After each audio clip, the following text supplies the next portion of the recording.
आप सभी का स्वागत है। सूरदास के एक और पद की व्याख्या हम आपके लिए लाए हैं और ये पद है, श्याम गरीबन हु के ग्राहक, दीनानाथ हमारे ठाकुर, सांचे प्रीति निवाहक, कहा विदुर की जाति पाति, कुल प्रेम प्रीति के लाहक, कह पांडव के घर ठकुराई अर्जुन के रथ वाहक, कहा सुदामा के धन हो तो सत्य प्रीति के चाहक, सूरदास सठ ताते हरि भज, आरत के दुख दाहक। अब देखिए, इसमें भी भगवान की महिमा का वर्णन कर रहे हैं। भक्तों का उद्धार करने का जो उन्होंने निश्चय किया है उसका चित्रण कर रहे हैं सूरदास जी। कहते हैं कि श्याम गरीबन हु के ग्राहक, यानी श्याम अर्थात कृष्ण, गरीबन यानी गरीबन अर्थात निर्धन, यानी भगवान कृष्ण जो हैं वो निर्धनों के ही ग्राहक हैं, यानी निर्धनों को ही अपनाने वाले हैं।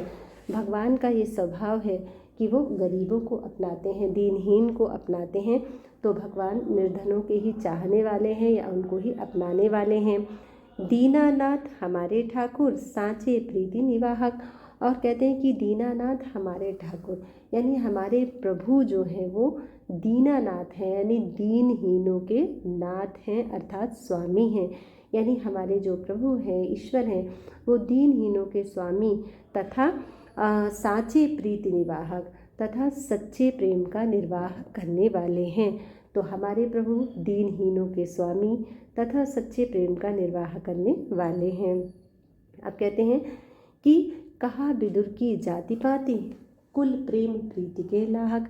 वो कहते हैं कि विदुर की जाति पाति, यानी विदुर की जाति, श्रेणी तथा कुल किस गिनती में था, यानी किस श्रेणी का था, अर्थात बहुत उच्च श्रेणी का नहीं था, किंतु भगवान ने क्या किया, प्रेम प्रीति के लाहक, परंतु भगवान ने उन्हें ग्रहण किया।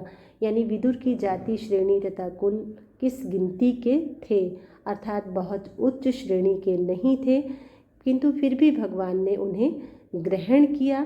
क्यों ग्रहण किया? क्योंकि प्रेम प्रीति के लाहक, क्योंकि वे प्रेम तथा भक्ति को ही ग्रहण करने वाले हैं। लाहक हैं यानी ग्रहण करने वाले हैं, क्योंकि भगवान जाति पाति और कुल नहीं देखते हैं, बल्कि प्रेम और भक्ति को ग्रहण करने वाले हैं और उसी से वो प्रभावित होते हैं। तो इसलिए विदुर की जाति पाति और कुल को उन्होंने नहीं देखा और उनकी प्रेम और भक्ति की वजह से उनको उन्होंने स्वीकार किया। कह पांडव के घर ठकुराई, अर्जुन के रथ भाग। अब वो कहते हैं कि कह पांडव के घर ठकुराई, यानी पांडवों के पास क्या ठकुराई थी, यानी क्या स्वामित्व था, क्योंकि पांडव कहीं के राजा नहीं थे और भटक रहे थे इधर उधर। तो उसी को कह रहे हैं सूरदास जी कि पांडवों के पास स्वामित्व कहाँ था, कहाँ के वो राजा थे या किस तरह का स्वामित्व था उनका। लेकिन फिर भी भगवान ने क्या किया, अर्जुन के रथ वाहक, यानी किंतु फिर भी भगवान ने अर्जुन के रथ का सारथी बनना स्वीकार किया। वे अर्जुन के सारथी बन गए। कहा सुदामा के धन हो तो सत्य प्रीति के चाहक। इसी तरह दूसरा अगला उदाहरण वो दे रहे हैं कि कहा सुदामा के धन हो, यानी सुदामा के पास धन कहाँ था। सुदामा के पास तो धन था ही नहीं, सुदामा तो बहुत ही निर्धन थे, लेकिन भगवान ने फिर भी उनसे मित्रता स्थापित किया।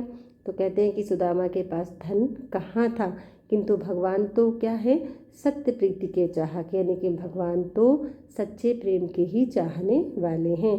तो सुदामा इतने निर्धन थे, उनके पास धन नहीं था, फिर भी भगवान ने उनसे मैत्री संबंध स्थापित किया, क्योंकि भगवान तो सच्चे प्रेम के ही चाहने वाले हैं।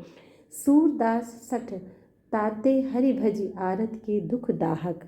और अंत में कहते हैं सूरदास कि इस बात को समझ लेना चाहिए कि सूरदास सठ, यानी अपने मन को ही वो कह रहे हैं कि हे सठ मन, यानी हे मूर्ख मन, तू क्या कर, ताते हरि भज, यानी तुम भगवान का भजन करो। हे मूर्ख, अब भी चेत जाओ, अब भी जाग जाओ और तुम भगवान का भजन करो, क्योंकि आरत के दुखदाहक, क्योंकि वे आर्त का मतलब है दुखी, जो दुखी जन हैं उनके दुख को दूर करने वाले हैं। दुख दाहक, दाहक का मतलब नष्ट करने वाले।